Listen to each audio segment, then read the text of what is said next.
ถือว่าเพิ่นได้คัดเลือก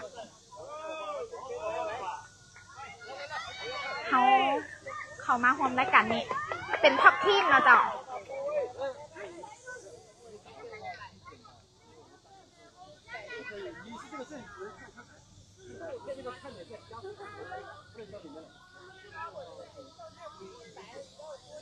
น้องๆเขาก็ให้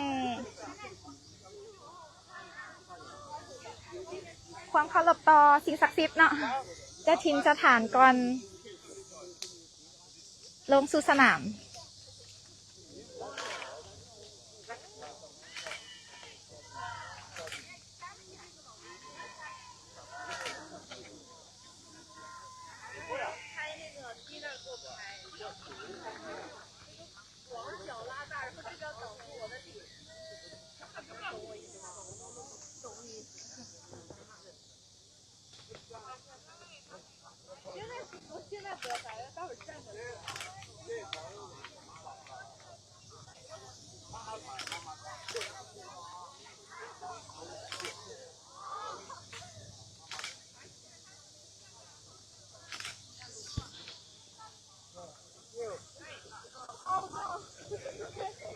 ซึ่งในนัดที่2 WIG นะคะเขาจะได้พบกับทีมจากเจ้าภาพชื่อว่าทีมเหยียนจีนะเจ้า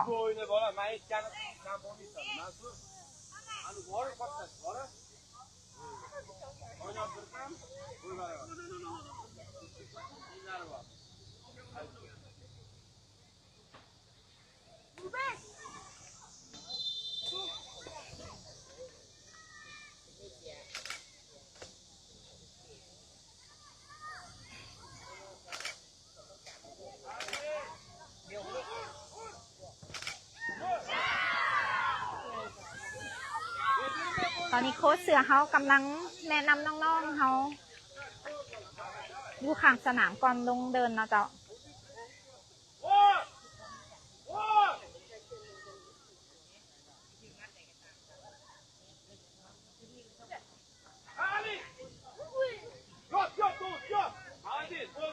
มื้อนี้ทัพนาคาเฮามาในชุดสีเขียวนะเจ้าซึ่งฝ่ายเจ้าภาพเฮามาในชุดสีขาว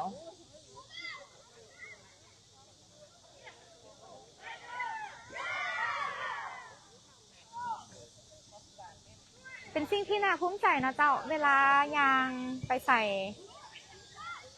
ผู้ชมที่อยู่ในสนามเพิ่นจะเว้าถึงประเทศลาวเฮาเนาะ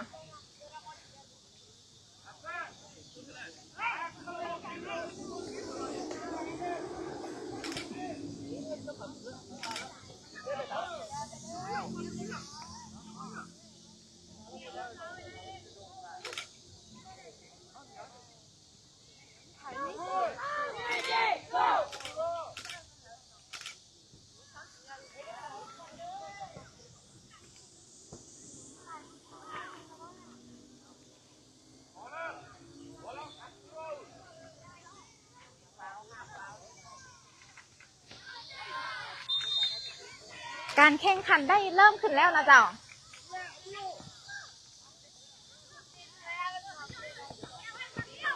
เป็นบ้านของหยันจี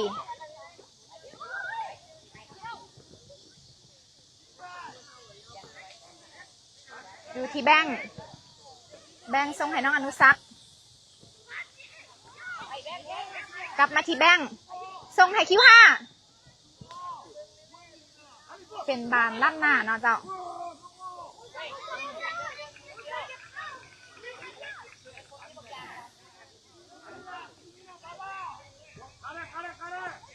อยู่ที่เบอร์10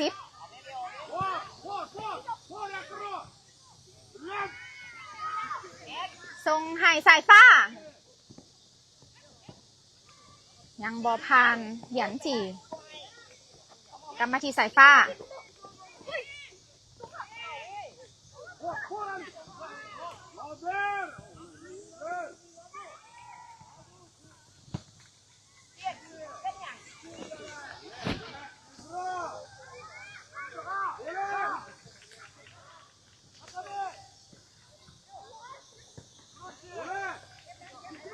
อยู่ที่แบงค์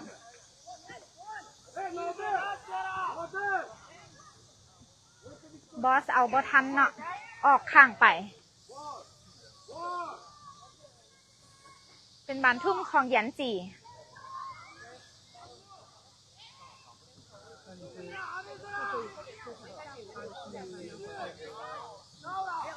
อยู่ที่รูทรงให้น้องอนุสักทรงขึ้นไปโอนเข้ามือผู้หักษาประตู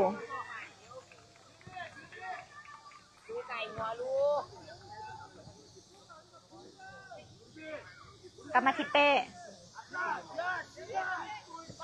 ทรงให้ดูเบอร์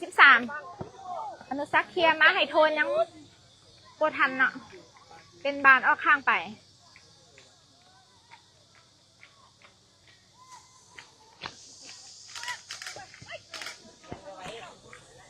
อยู่ที่น้องอนุสักส่งข้ามไปให้บอสจะพานไปให้สายฟ้าโอ้เข้ามือผู้รักษาประตูเนาะน่าเสียดาย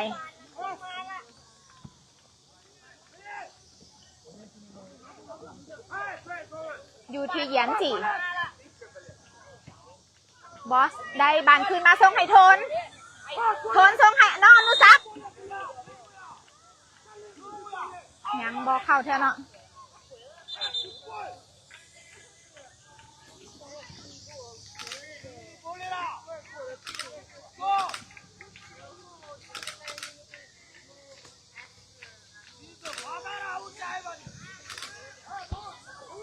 เป็นบานของเจ้าภาพเหยียนจี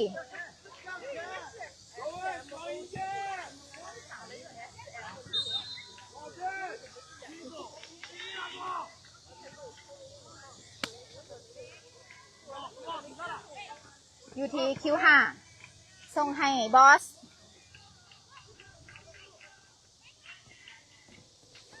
ส่งขึ้นมาให้น้องอนุสักคือเหรียญ4สกัดไว้ได้เนาะ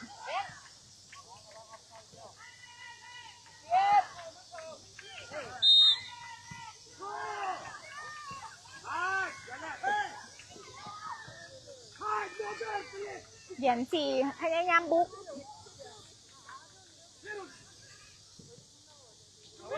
แต่ยังบอพานเขาเนาะบ้านยังอยู่ที่แดนกลางน้องอนุสักจะอู้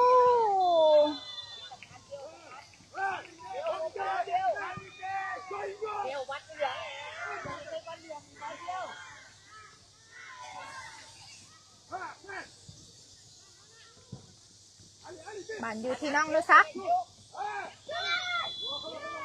จะหลอกทานเข้าไปได้บอส่งคืนมาที่คิว5ดูทนแบงค์พยายามยิงแต่ออกหลังไป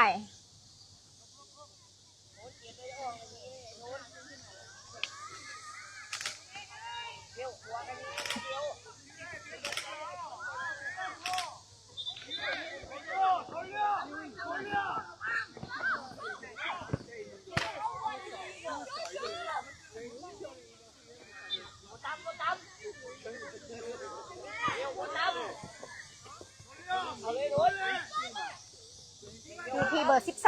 12กลับมาที่ผู้หักษาประตู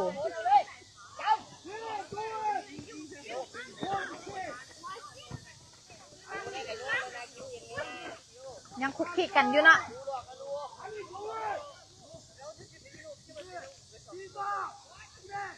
เปส่งข้ามไปหาบอสยังบอพันเหยียนจีเป็นบานฟาวของ WIG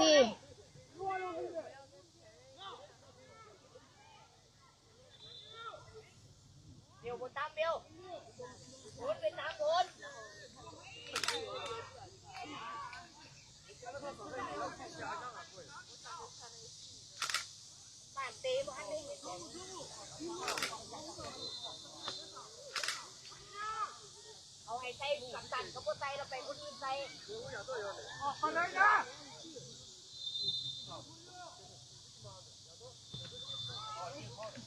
สแลบไปเนาะ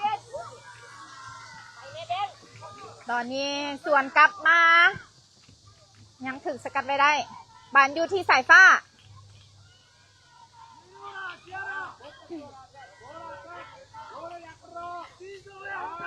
สายฟ้าส่งให้น้องอนุสัก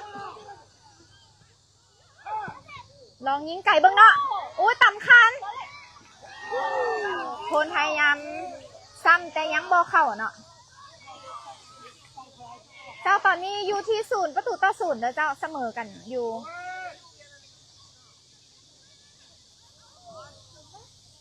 เป็นบานเตะมุมของ WIG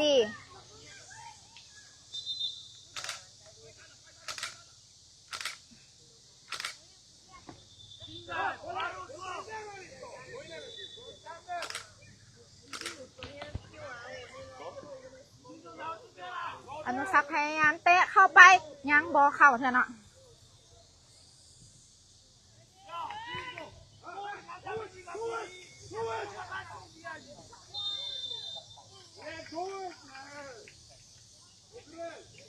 ขอขอบใจท่านผู้ชมทางบ้านที่เข้ามารับชม 1,600 คนนะเจ้าที่ส่งกำลังใจเข้ามาอย่างต่อเนื่องเลยเนาะเจ้าให้กับน้องๆนะคะของพวกเรา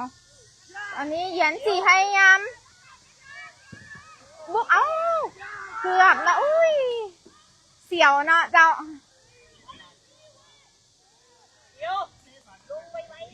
ดูหน้าโกนเขาเลยเมื่อกี้นี่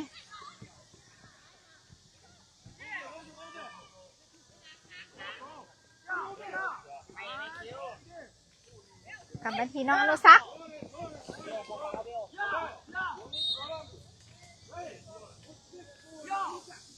กับตันนะเบอร์10กับเบอร์10นะเมื่อกี้นี่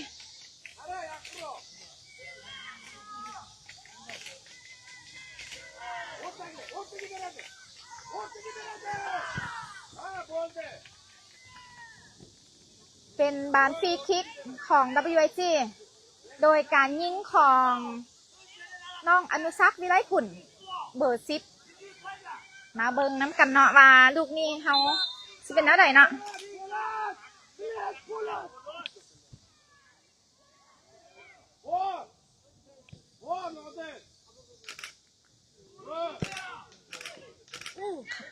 เข้ามือผู้รักษาประตู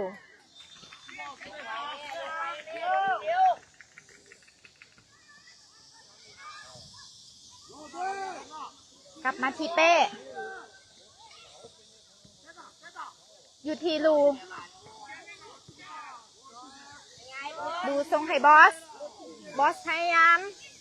ส่วนคืนมาหาคิว5แต่บอถึงเนาะ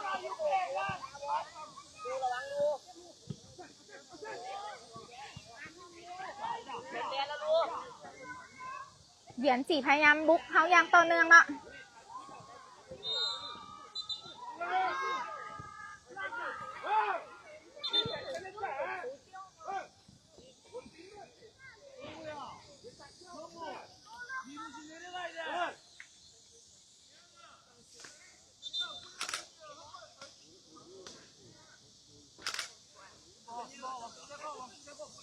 เป็นบานทุ่มของเหรียญสี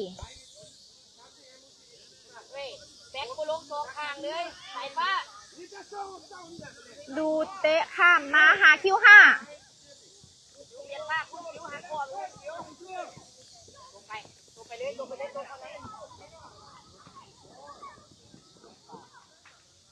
ออกลังไปเนาะ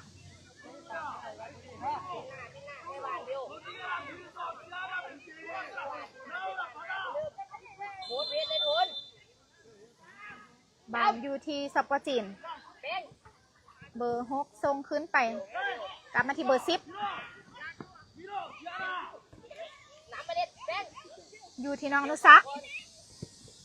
ลองยิงไก่เบิ้งเนาะยังบอเป็นประตูเถอะน่าเสียดายนะเจ้า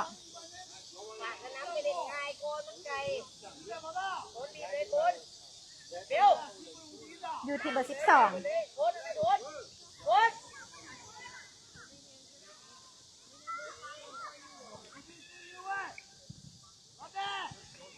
บานอยู่ที่เบอร์7เป็นบานฟาว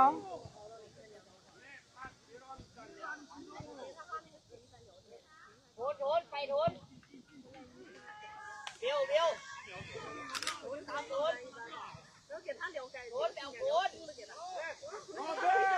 เป็นการยิงฟรีคิกของเหยือนจี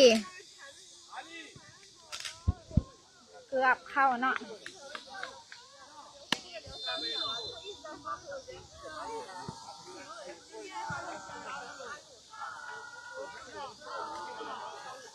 ตอนนี้เกมเขาถือว่ายังสูสีกันนะเจ้าเสมอกันอยู่ที่0-0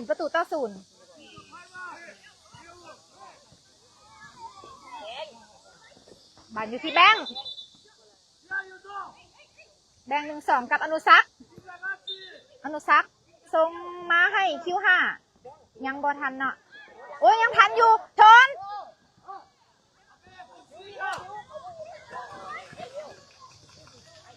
อยู่ที่น้องอนุสัก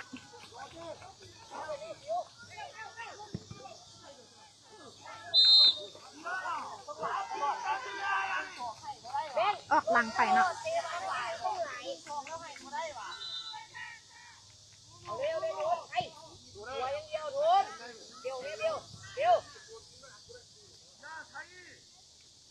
บานอยู่ที่เบอร์12ส่งให้เบอร์5น้องสายฟ้าเฮายัดมาได้เนาะตอนนี้อยู่ที่น้องนุสักถูกสกัดออกมาอยู่ที่ลูลองยิงไก่เบิ้งซ้ำได้บ่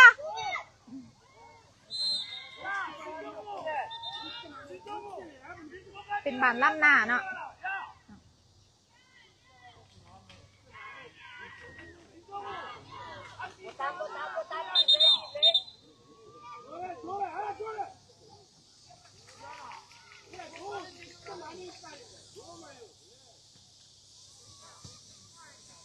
อยู่ที่โทนยังได้อยู่ทรงให้น้องอนุสักทานเข้าไปบ่มีไผ่เนาะ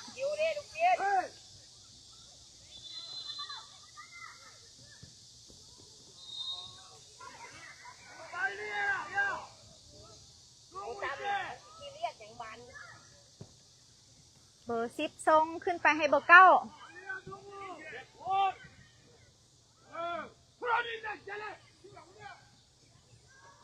โยนให้สายฟ้า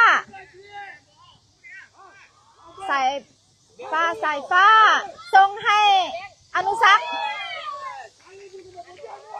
หยุดกลับมาที่สายฟ้าโอ้ยคิวหาเขายังซ้ำบ่ได้เนาะแบ่งเนาะจ้าขอโทษหลายๆ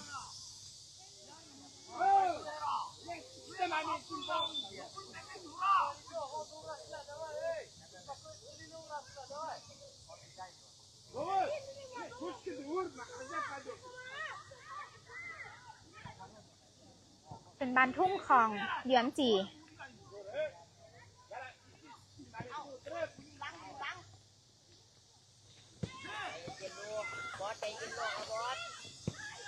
เบอร์7ทรงข้ามแต่ให้เบอร์9บอทันเนาะ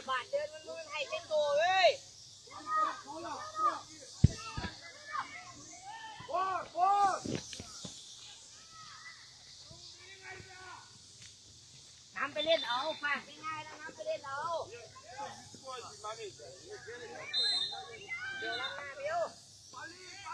เป็นบานล่ำหน้าของ WIG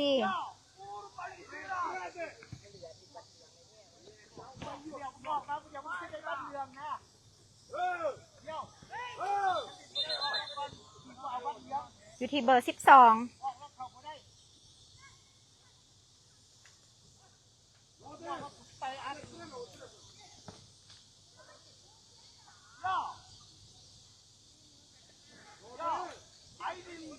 สกอร์ตอนนี้อยู่ที่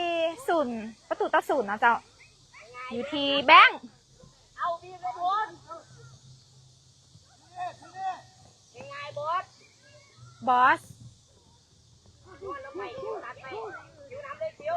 อเข้าใจกันเนาะเบอร์3ส่งให้เบอร์10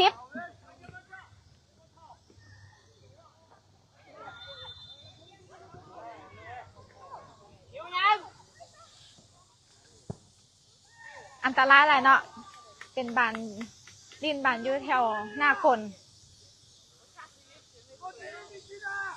อยู่ที่ลูส่งไปให้บอส ถึกเบอร์6สกัดออกไปเนาะแต่สายฟ้าเขายังได้บานอยู่สายฟ้าส่งมาให้คิว5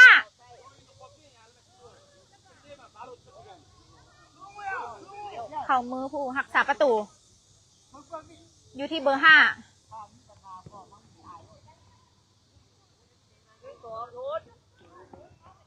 สายฟ้าพยายามส่งให้โทนแต่ยังบ่ผ่าน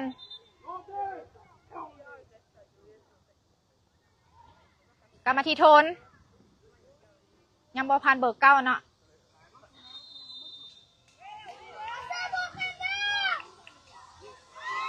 โทนส่งให้บอสมาที่สายฟ้าลองยิงเบิงคือข้าเจ้าสกัดออกไปได้เนาะเป็นบานเต้มุมของ WAG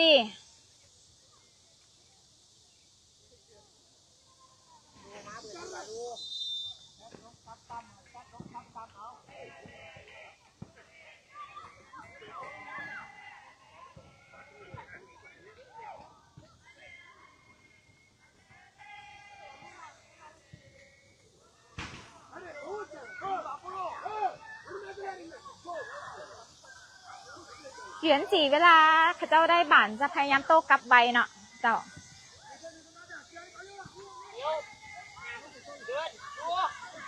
อยู่ที่เบอร์10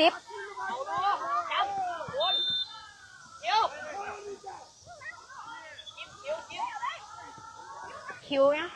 ยังอุ้ยอยู่ที่ลูส่งให้แบงค์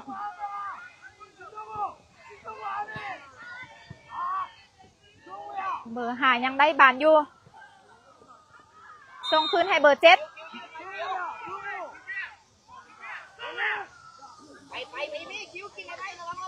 อนุสักส่งให้คิว5จะมีโอกาสได้ยิงหรือบ่น่าเสียดายเนาะเจ้า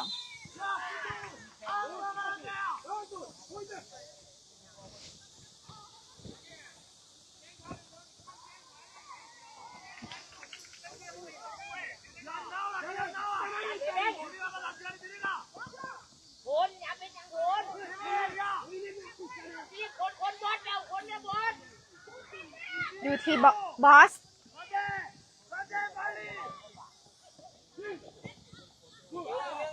คิว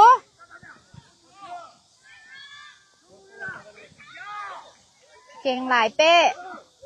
ยังรักษาประตูไว้ได้เนาะแบ่งได้บานคืนมาทรงยาวเกินไปเนาะวิธีเบอร์5ได้เบลอุ้ยต่ำเสาเนาะคิว5ญาติมาได้ยังติดกองหลังค่ะเจ้าเนาะแบงเมื่อกี้นี้เป็นแฮนด์บอลเนาะแต่ว่ากรรมการยังบอเป่าหมักบีบ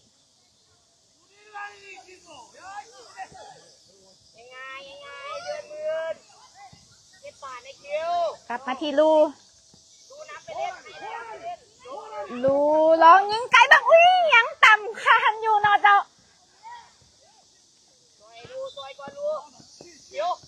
ธนาคารเฮามีโอกาสได้ยิงอยู่หลายข้างหลายคราวนะเจ้าแต่ว่ายังต่ำคานอุ้ย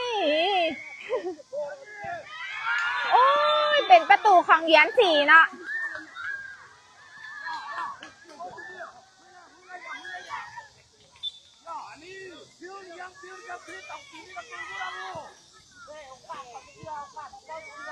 WAG เฮาถึกนำไปแล้วเนาะ0-1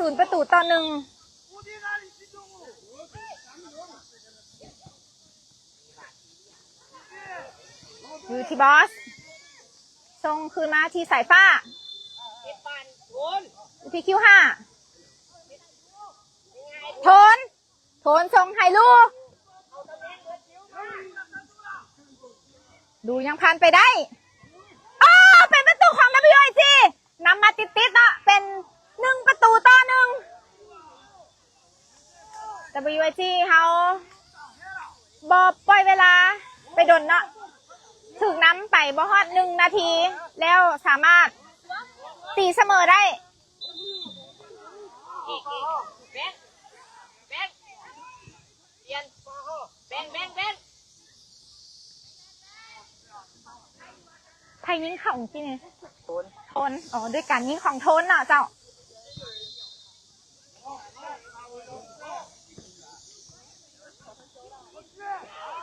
อยู่ที่คิว5เป็นบานบอสส่งให้บอส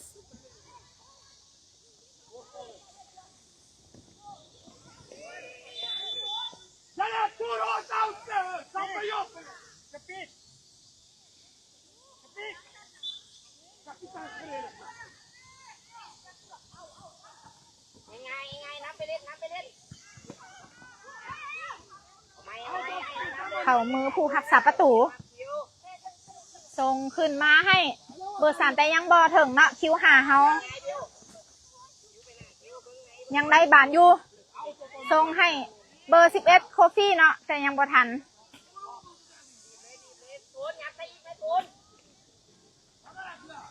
คุณตะโกนแม่บอลจับมันมาใส่จับเอานี่น้ำเลย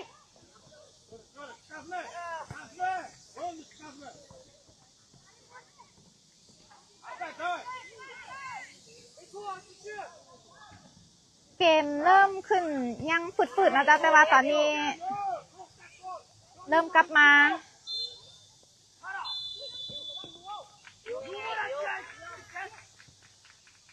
อยู่ที่ลูส่งคืนให้เป้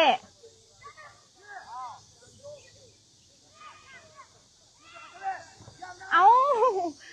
อันตรายหลายเป้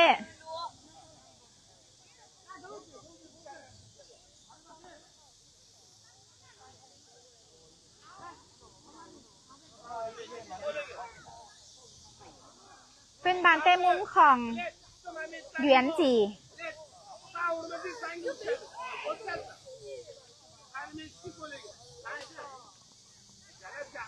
เบอร์10กับเบอร์10ส่งคืนมาหาสายฟ้าสปีดเข้ามือผู้รักษาประตูเนาะอุ้ยบานลุดมือผู้รักษาประตูเนาะ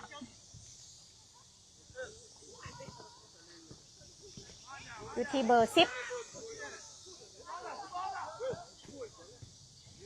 คิว5สกัดออกไปก่อนเนาะ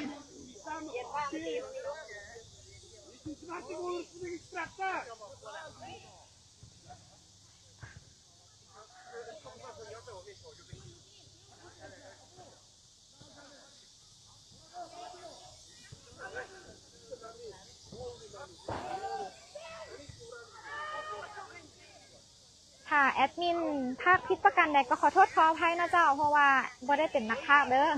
เป็นอยู่เบื้องหลังนะเจ้าแล้วก็ถ่ายทำให้ผู้ชมทางบ้านได้เบิ่งน้ำกันจะพยายามปรับปรุงนะเจ้า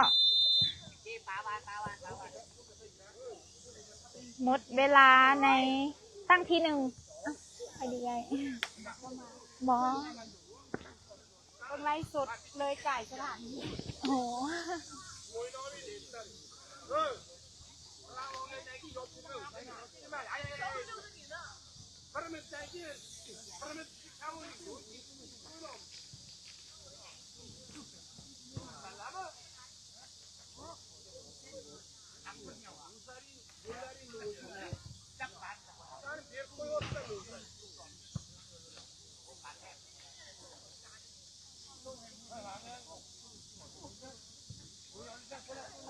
สบายดีผู้ชมทางบ้าน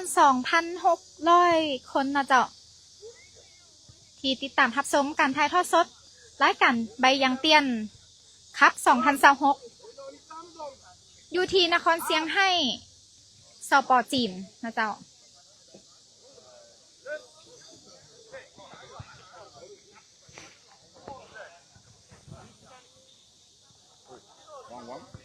Yes. What score from Laos? Laos. What score? Who? China. No. What scored your goal? มา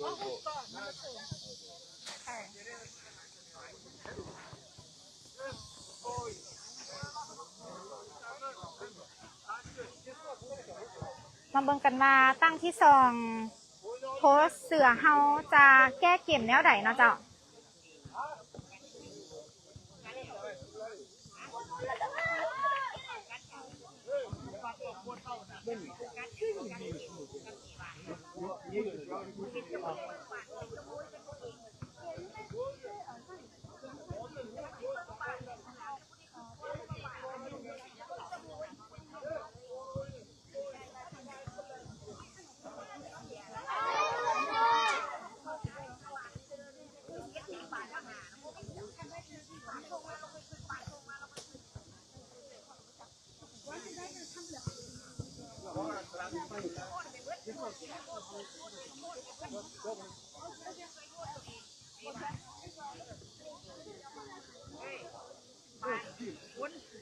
โค้ชเสือพยายามบอกน้องๆบ่ให้กดดันตัวเองเกินไปเนาะเจ้าให้ลิ้นด้วยความมวลซืน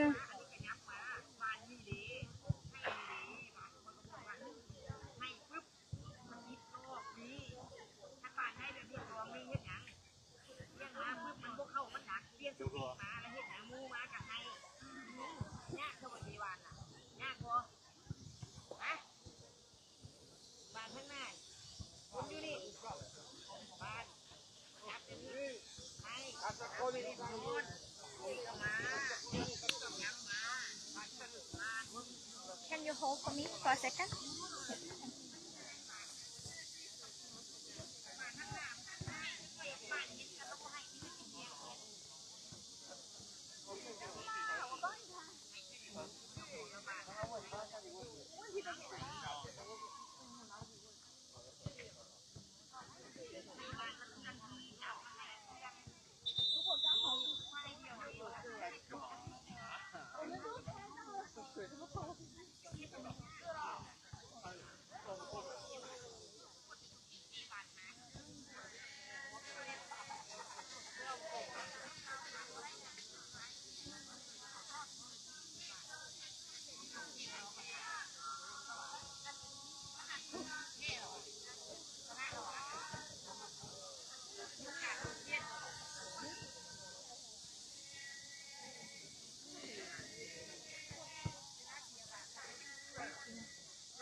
I like the number 10, but he's a little bit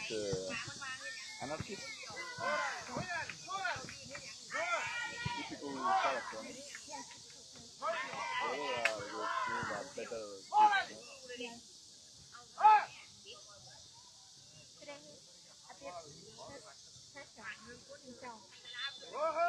kids, Yeah. well, so good, barely so good,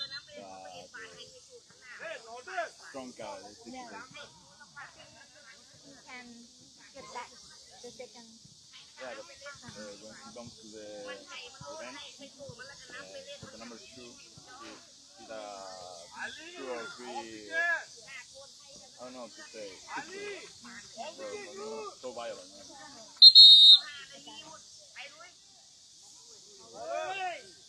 Good luck. Thank you.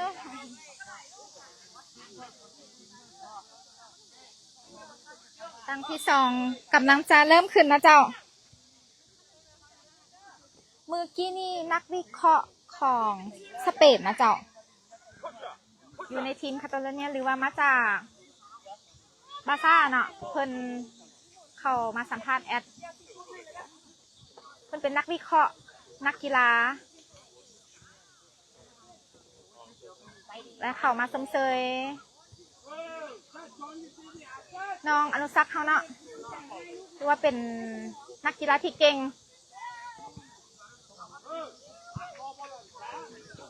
สู้ๆ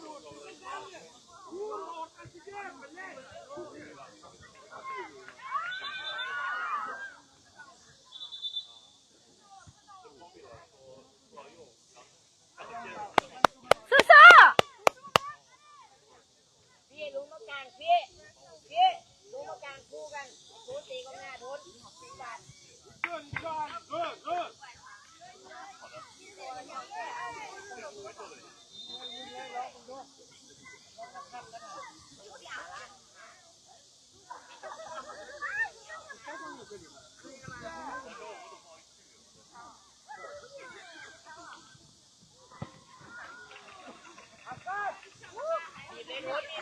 ลองยิงไก่เบิ่งเนาะเข้ามือผู้รักษาประตู เอ้าบอล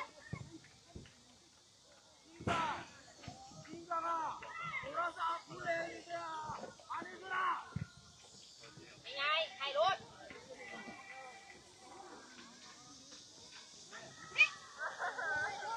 อุ้ย เข้าเร็วไป เมื่อกี้ยังคุกคิกอยู่หน้าโกนเนาะอยู่ที่เบอร์ 5ส่งให้อนุสักษ์ยังบอฟาวเทื่อเนาะ ลุกเร็วลุกเร็วเร็ว คิวหาพยายามบีบเหยียนจี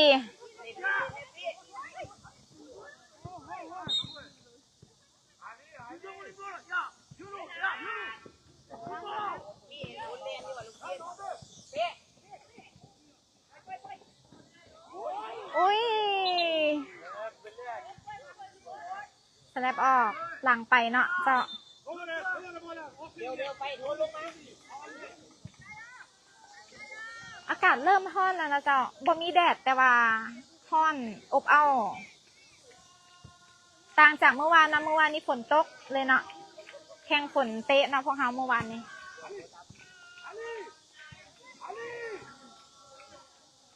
ประธานเพิ่นก็ได้ติดตามการแข่งขันอย่างใกล้ชิดเนาะเจ้าพร้อมกับท่านผู้ชม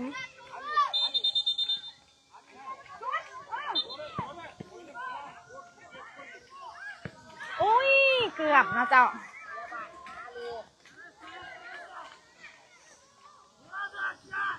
เตะทรงให้ลูอยู่ที่สายฟ้าคืนให้ลูทรงค่ะมาให้น้องอนุสักษ์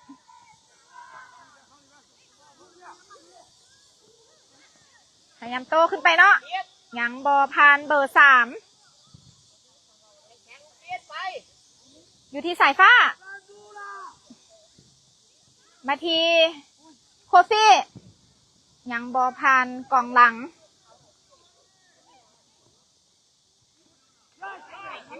อยู่ที่คิว5-1กับพระเจ้าเนาะเป็นประตู โดยการยิงของน้องคิว5WAG เฮานำทีมจากเจ้าภาพไป2-1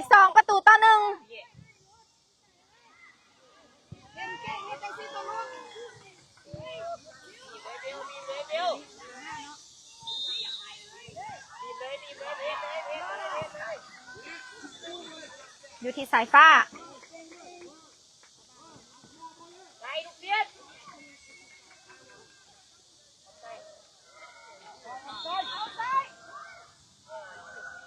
เป็นบันออฟไซด์ไปเนาะ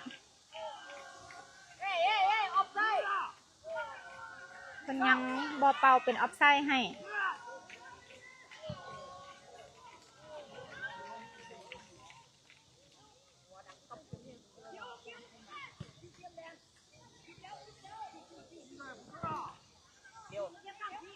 ดูทรงขึ้นมาให้คิว5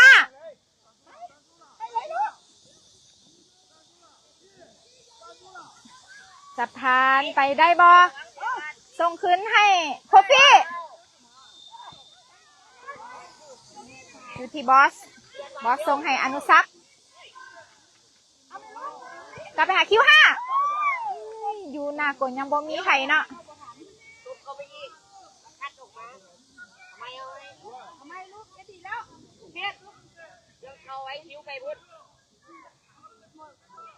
บ้านอยู่ที่เหยือนจี อยู่ที่โคฟี่ส่งกลับมาให้ที่ลูลูส่งให้สายฟ้ากลับไปที่โคฟี่อยู่ที่บอสส่งให้คิว5ส่งบาทที่ท่านในหนึ่งนอเจ้าเมื่อกี้นี่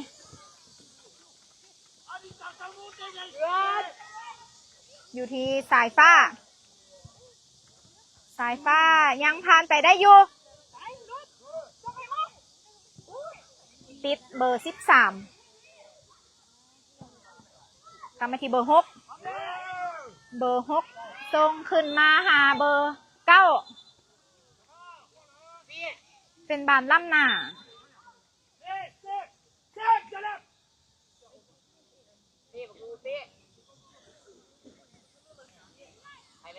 เปส่งไฮลูอยู่ที่โทนเบอร์12ญาติไปได้เนาะยังคุกคิกอยู่แดนกลางดูได้บานคืนมาส่งให้โคฟี่อยู่ที่น้องอนุสักกลับมาที่ลูโทนส่งให้น้องอนุสักยังบ่ยิงเนาะโคฟี่ได้บานนะจะลองนี่โอ้ยคอยเกินไปเนาะเอาเข่ามือผู้รักษาประตูเรื่องบ้านเลยทุนเร็วพี่3 คนละพี่เอ้าพี่จำอยู่ที่เบอร์3ส่งโอ้เพียงหลายบอสสกัดบาดออกไปได้ตอนนี้ WSG เขานำเยือนจีดไป2 ประตูต่อ 1นะเจ้า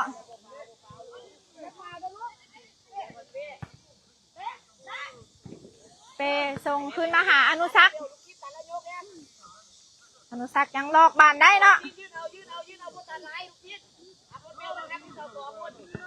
ลองยิงบ้างเข้ามือผู้รักษาประตู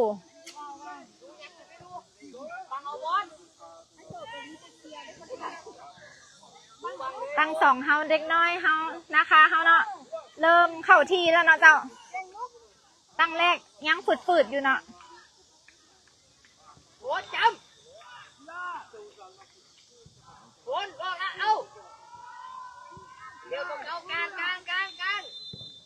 เดี๋ยวบอสเรียกใครก็ไงอยู่ที่บอสส่งให้สายฟ้าส่งให้น้องสักลองยิงบ้างเข้าเก่งหลายเป็นประตูที่3ของ WIG โดยการยิงของน้องอนุสักวิไลกุลหรือเบอร์10ของเขาเนาะเจ้าเมสซี่ลาว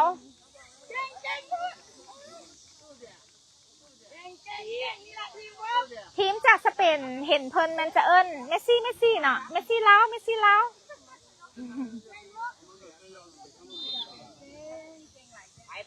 ปบีบเลยบีบเดี๋ยวจำอยู่ที่เยือนจีพยายามบุกขึ้นมาเนาะแต่ยังบอผ่านกองหลังของเขาไปเนี่ยลูกชิ้นข้างในหน้าแล้วน้ำไปพกเก็ตเลยให้แล้วน้ำไปเล่นอยู่ที่โคฟี่ส่งข้ามมาให้ลูหยุดยังบอถึงสายฟ้าเนาะ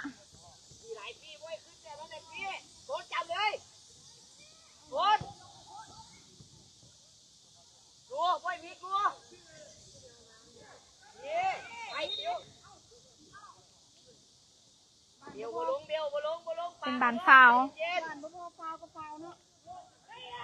เขาจะพยายามดิ้นบานไว้เนาะตอนนี้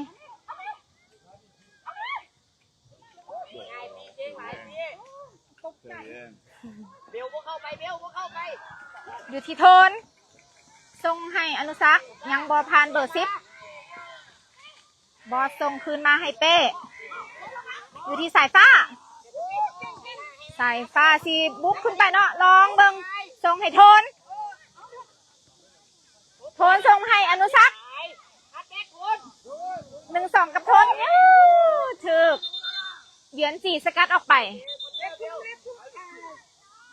ที่หน้าเลยพี่เบี้ยวบีบ ตอนนี้ WIG นะคะเฮานำเยือนจีทีมจากเจ้าภาพไป3-1เนาะเจ้า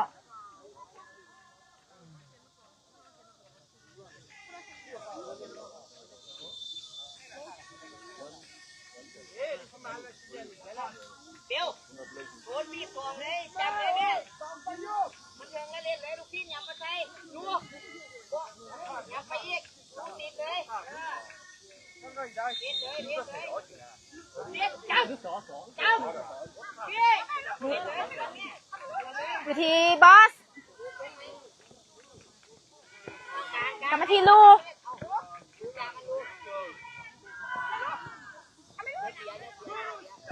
ดูยังได้บานอยู่ส่งให้สายฟ้าเป็นบานออกข้างไป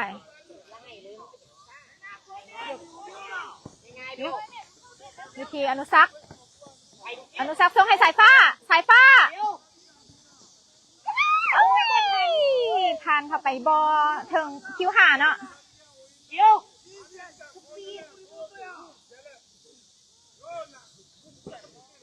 จับเลยเกี้ยวเอาเลยเกี้ยวพี่เบี้ยวเด็กพี่วิธีโทนส่งกลับมาที่อนุสักษ์ลองยิงเบิ้งยังคอยเกินไปอย่าเล่นง่ายๆบีบเลยบีกลางพี่จำที่เบอร์13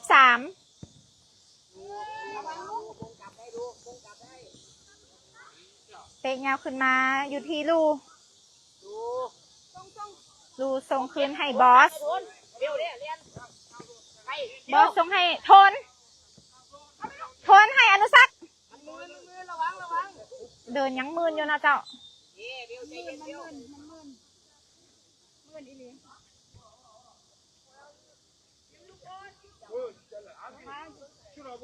ยังมีฝนฝอยเล็กน้อยเนาะเจ้ากับฝนตกเมื่อคืนนี่เฮ็ดให้เดินเฮายังมึนอยู่เนาะ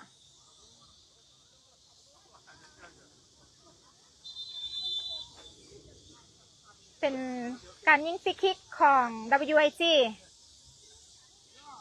ถ้าทำแนวพี่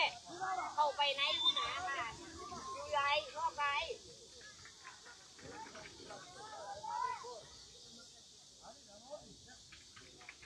มาลุ้นกันว่าจะได้อีกประตูหรือบอลเนาะน้องอนุสักษ์ยิงไปเข้ามือผู้รักษาประตู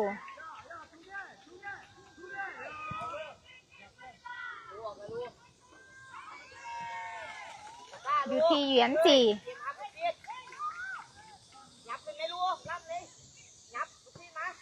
อยู่ที่เบอร์3ตรงเข้าไปหน้าโกนลูยังสกัดออกมาได้ส่วนกลับมาส่งให้น้องอนุสักษ์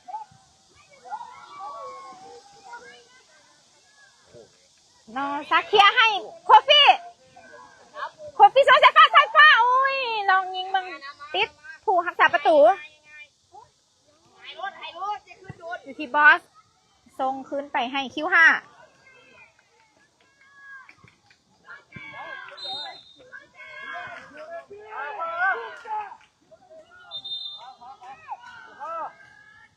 เหยือนจีจะมีการเปลี่ยนโตนักกีฬาเจ้าซึ่งกติกาในการเปลี่ยนโตนี้แมนถ้าว่าได้เปลี่ยนผู้ใดออกมาแล้วแมนจะบ่สามารถเข้าไปเตะได้อีกเนาะในเกมนี้ทำก็ว่าเปลี่ยนออกแล้วก็แมนได้ออกเลยเนาะเจ้าเปลี่ยนอาคูไมมาลินแทนน้องๆเขาจึงพยายามอยากเปลี่ยนโตเนาะเพราะว่ามีแต่โตจริงเนาะอยู่ข้างในเดินเก่งหลายเป๊ะอยู่ที่เบอร์11ยังสายฟ้ายังได้บานอยู่ส่วนคืนมายังผ่านไปได้สายฟ้าอนุสักษ์ยังได้คืนอยู่เนาะ เอาเบล เบอร์11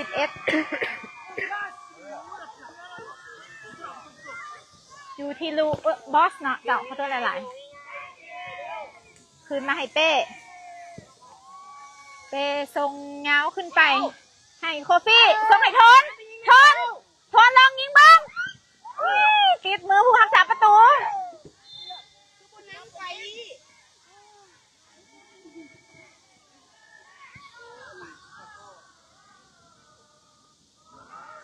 เบลจะปิดเป็น อากาศเริ่มห้อนหลายนะเจ้าเดี๋ยวแอดมินขอเปลี่ยนบอลหน่อยนึง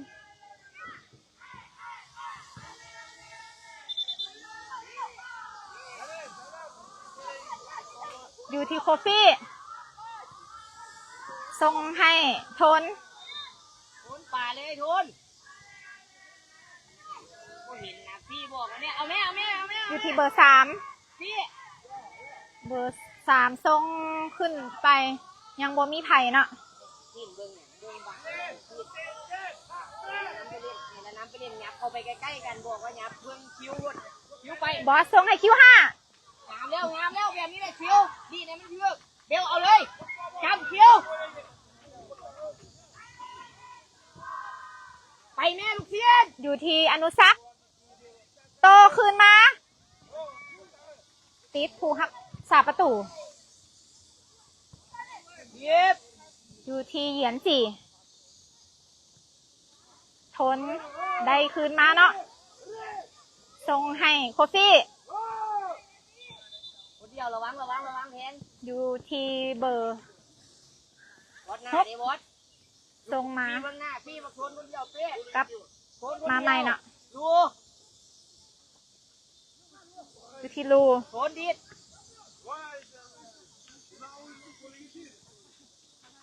ไปแม่ลูกเทียน ดูส่งมาให้น้องอนุสักษ์จะจบได้บอลสกอร์นี้อุ้ยเนี่ยอุ้ย2 เทือแล้ว เบลปล่อยเลยเบล ผู้หักษาประตูหักษาไว้ได้3 ครั้งเนาะ ใจเย็นเบลยังไงชนยังไง อยู่ที่ทนทันนะคะเขาพยายามบุกอย่างต่อเนื่องนะเจ้าในตั้งที่2ของนัดที่2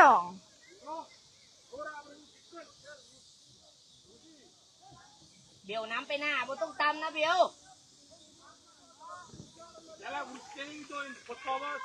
ยังอยู่ที่ทน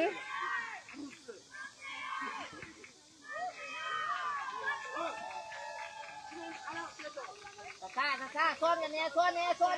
พี่นำเลยพี่ อยู่ที่เบอร์14ส่งให้เบอร์8 บอสนำเลยบอสหลัง บอสจับอยู่เนาะ เฮ้ย ไปที่เบอร์7เบอร์17ขอโทษหลายๆเข่ามือเป้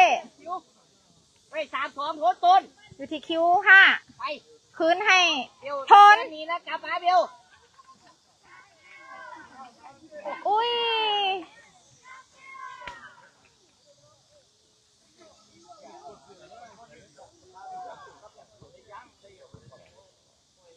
เอาเลย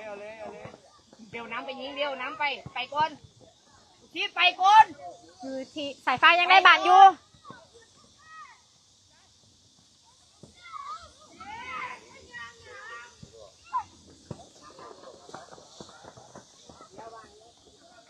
เบลบนตำบ่ต้องลง เป็นบ้าปะจะออกวะ ไปแล้วแม่1-2แล้วไปเลย อยู่ที่สายฟ้า ไปเบล โทนขอบบานให้อนุสักษ์ น้ำไปยิงก่อนฝากก่อนเบล สายฟ้า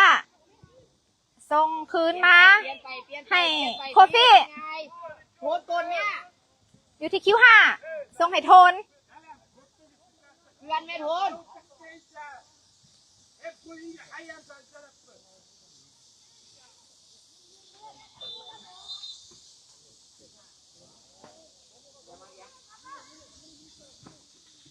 เป็นบานออกข้างไปเนาะเจ้าอะ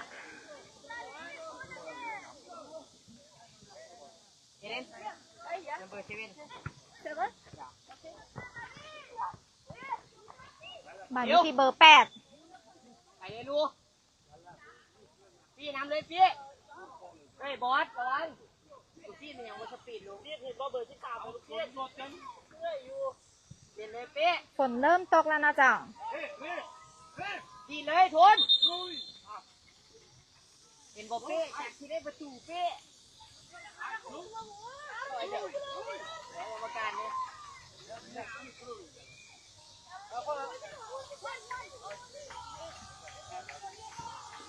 ดู ไปแม่ ทรงไห่ทนลินดันไหมทรงไห่คิว5อยู่ที่น้องอนุสักอ๋อเป็นประตูเลยเนาะเจ้า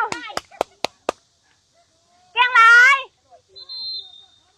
เป็นประตูที่4ของ WIG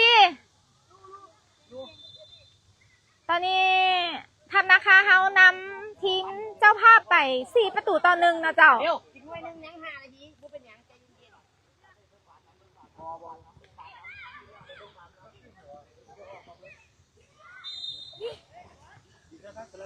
า5 นาทีเขียวเฮ้ยเป็นหยังนี่เขาเล่นแล้วพี่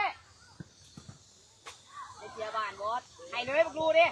เดี๋ยวไปหน้าเนี่ยรู้ไปเลยรู้ ดูทีลูก จบได้รู้ ดูบ่มีไผ่เนาะอยู่เทิงค่ะเนาะเจ้าอยู่ที่เบอร์ 11 จำเบียร์โทษไอ้ทุนเบียร์ กลับมาที่เบอร์ 8 เ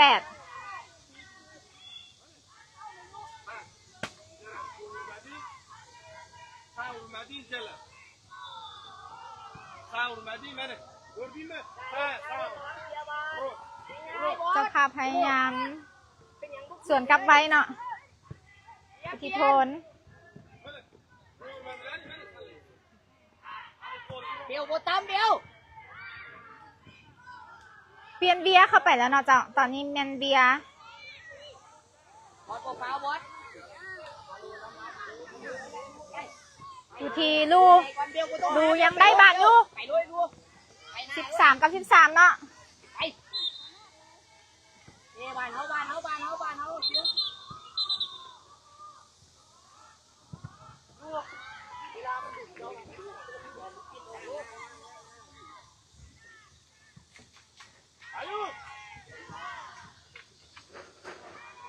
ันไก่งับไปเล่นไม่รู้ต้นแม่รู้เดี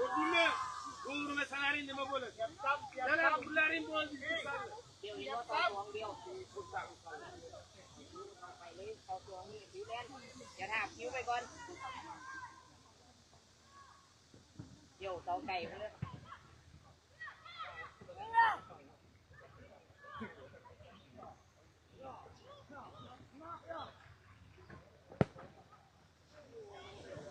โอ้เข่ามือผู้หักษาประตูเนาะ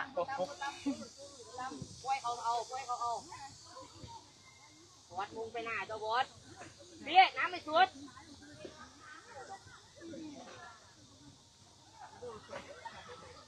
อยู่ที่เบียร์ทรงไห่โคฟี่ อยู่บ้านมาเล่นเลยไว้คิวไปไหมทุนโทุนแลนเลยแม่เบล ออกข้างไปนะเจ้าคิว5ทรงให้ทนยังอยู่ที่กลับมาที่เบอร์ 11 โคฟี่ วัด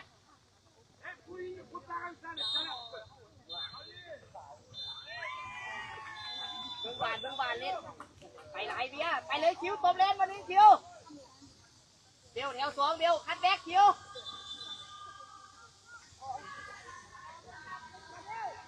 ปากก่อน อยู่ที่อนุสัก ปากก่อนให้ก่อน ทรงไห่โคฟี่คืนมาให้บอส พี่ ยังติดเบอร์ 13 แรงอะบอสเป๊ะเลยเป๊ะเลย เป้ออกมาหับได้เนาะ คิวลิงไปรถเร็วไปเลยทุนเป็นยังวันยับขึ้นบอส อยู่ที่เหรียญจี ตลอดเบลยูเทนตลอดเบลยูเทนตลอดให้มารถ บอสได้บานคืนมาเนาะทรงให้น้องอนุสักจะได้อีกหรือเปล่าทนซ้ำทน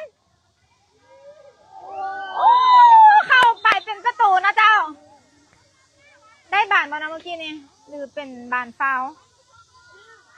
โอนเตะกันโต้อะ ยังบ่ได้เนาะเป็นบานตั้งเตะ เดี๋ยว จาก เดียว เหยียนจี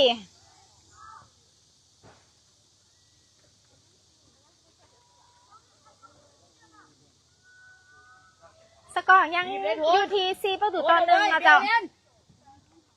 เอาโทนจำตัวเก่า ทน บีบรู้ว่าบ้านนี้รู้ อนุสักษ์พยายามบีบเนาะ เบี้ยวเนี่ยโทนเนี่ยเบี้ยวไปไม่เบี้ยวเนี่ยได้เบี้ยว เบลยิงติดผู้หักษาประตู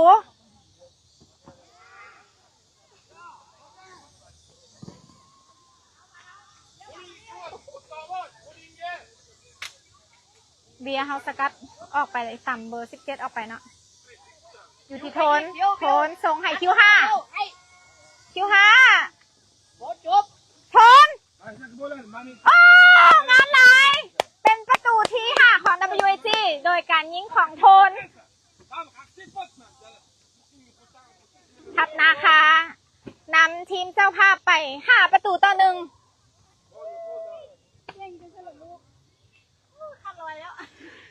ได้แล้ววัน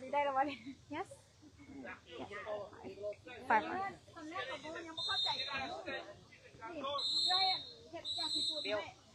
เบี้ยวไปเก่ง หมดเวลาในนัดที่2เก่งหลายเนาะ เบี้ยว oh sorry thank you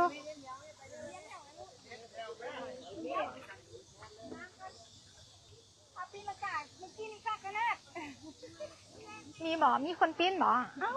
โทนนะเบอร์2 หนา ปีนเข้าแล้วมันล้ำหน้า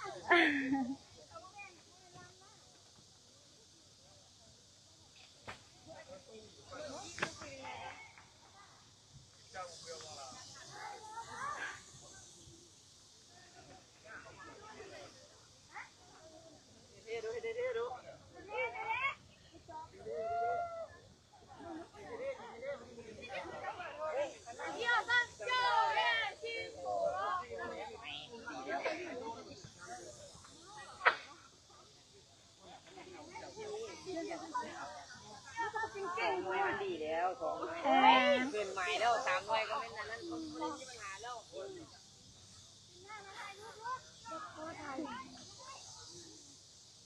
เก่งแล้วหันมาขอบใจแฟนบ้านไหมเด็กๆ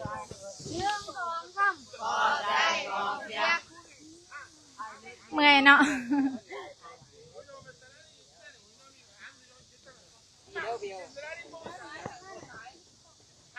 ถึงตั้งทำอิฐจะฝืดๆเนาะแต่ WAG นะคะเขาก็กลับมาได้เนาะเจ้าในตั้งที่2สามารถเอาชนะทีมเจ้าภาพเหยียนจี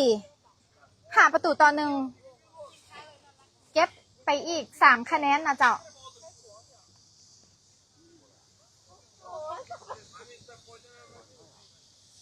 ขอเข้าใจท่านผู้ชมทุกท่านที่ให้การติดตามชมจากทางบ้านนะเจ้าทางในประเทศและต่างประเทศขอเข้าใจผู้สนับสนุนทุกท่านเช่นเดียวกันนะเจ้าซินโวตี้นะเจ้าที่ได้สนับสนุนอีซิมให้พวกเราได้เดินทางมาแข่งขันและสะดวกในการไลฟ์สดนะเจ้า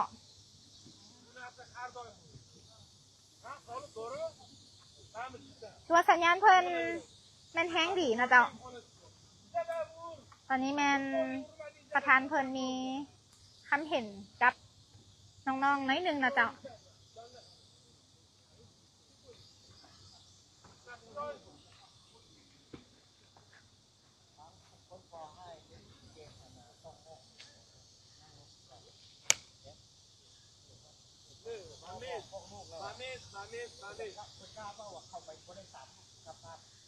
เจ้าตอนแรกเขาจะได้มาพบกันใหม่ในนัดที่3เวลา 15:30 ของสปป.ลาวนะเจ้า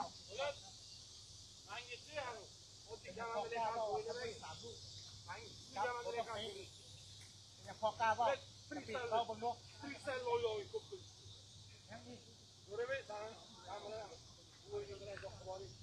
แม่ต้องยิงเขาพวกเขาลายน่ะ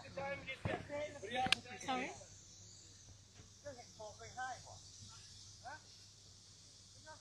อ๋อ he got pressure by himself ต้องถาม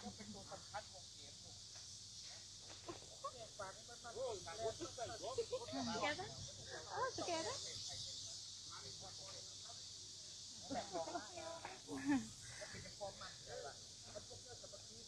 แฟนบ้านมาขอถ่ายรูปนะเจ้าทั้ง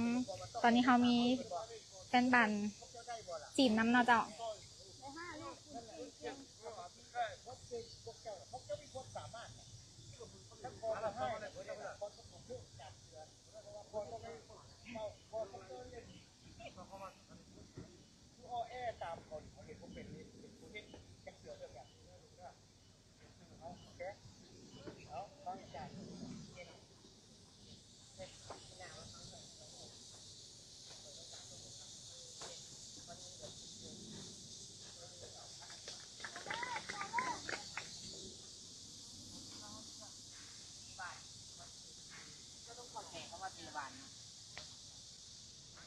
ทุกคนต้องเข้าใจเตะบานทุกแมตช์มันโมเมนต์ว่ามันสีง่ายไปเบิดทุกแมตช์สำคัญต้องให้เกียรติคู่ต่อสู้เนาะอย่าประมาทเนี่ยมันบ่มีอย่างง่ายเอาไปถึงว่าโอกาสเขาสิหลายเขาจบบ่ได้เพราะแม่นเขาสิเสียใจแม่นเขาสิท้อเนาะหามือใดบักวีดยังบ่จบเกมเขาก็ยังบ่แพ้ทุกคนยังมีโอกาสสู้ยังมีโอกาสเฮ็ดใหม่มีโอกาสแก้ตัวสำคัญเขาบ่ต้องโฟกัสตัวเองโฟกัสที่บ้านโฟกัสที่เกมโฟกัสที่บ้านมาหาเขาสิเฮ็ดหยังบ่แม่นเตะบ้านเขาได้บ้านปึ๊บมีโอกาสยิงปึ๊บเขาสิเป็นประตูยิงปึ๊บเขาสิเป็นประตูเฮ็ดจังหวะนี้มันสิได้ใจเขาเบิดเป็นไปบ่ได้นี่คือเตะบ้านบางครั้งมันก็ยากฉะนั้นเขาต้องอดทนโอเคจบเกมมื้อใดผลออกมาเสียงนกหวีดจบมันค่อยบอกว่าเขาชนะหรือเขาแพ้เป็นตัวอาจารย์เคยสอนพวกเจ้าว่าจังไดถ้าเสียงนกหวีดว่าจบเขาก็ยังบ่แพ้เขายังมีโอกาสแก้ตัวสิเสียจากประตูก็ตามสิยิงจากประตูก็ตามถ้านกหวีดว่าจบเขาก็ยังบ่แพ้ยังบ่ชนะฉะนั้นทุกคนเฮ็ดดีแล้ว